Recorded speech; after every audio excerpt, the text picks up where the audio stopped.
These are inexpressible feelings. We are sick and tired of the Russian world.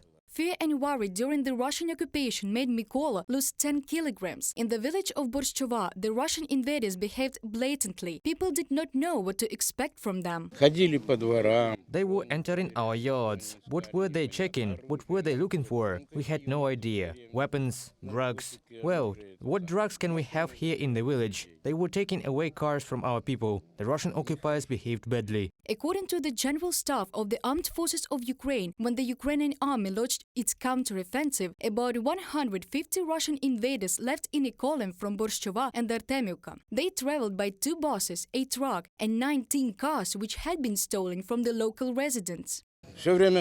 They were afraid of someone all the time. Whom? Us, our people, or our soldiers? We heard our people coming into our village. The Ukrainian defenders were advancing day by day, where there were locations of the fights with Russians. We get up in the morning and there were soldiers at one of the streets. Our soldiers. We were so happy, and we still are. The village after the liberation requires mine clearance. The whole territory is littered with mines and shell fragments. An unexploded shell has already been found in the ground near the local temple. The fact that it was Russian occupiers, everyone is sure. They entered the temple as well as the bell tower with their weapons. They were even shelling. That is, they have nothing sacred. The locals say that as soon as the Ukrainian flag was raised over the village, everything became calmer. People are given humanitarian and material assistance. And the most important thing is that the Russian invaders no longer fire at the locals' houses.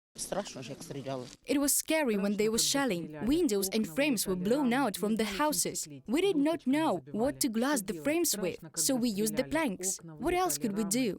We've survived at least. We have our own house. We have lived here for all this time. We decided that we were the elderly, so we would die anyway someday. All the roads leading to the village are littered with the damaged Russian equipment. Here is also a multi-purpose light towing vehicle. It was striking at the Ukrainian military who were going on a counter-offensive. The Russian invaders were going in the direction of Borshchova, where the units of our battalion were located. Our intelligence found them. They were camouflaging themselves in the forest belt. And thanks to the well-coordinated work of our tankers, that armored personnel carriers was destroyed by a direct hit. I want to mention that a serviceman with the call sign Chancellor, with the help of another one with the call sign Brick, did this.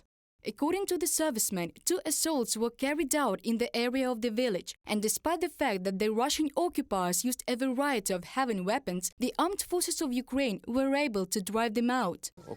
We had trenches in the forest and we were pushing the Russians forward. And then, when there were already enough Ukrainian soldiers, we drove the invaders out of Borshchova. We have got one of the captives who is from the Luhansk People's Republic. He says that there were several dozen of them here, and when we were advancing, they called their commander in Liptsi in the Kharkiv region, and the garrison there already started moving. They were shelling us from the tanks and the artillery. The Kharkiv Territorial Defense Battalion, together with the other units of the Armed Forces of Ukraine, have liberated 9 settlements during the counter-offensive. Those include Borshchova, Slobozhanske and Liptsi. Reported by Diana Kolesnik, Nadia Sukhorukova, UATV News.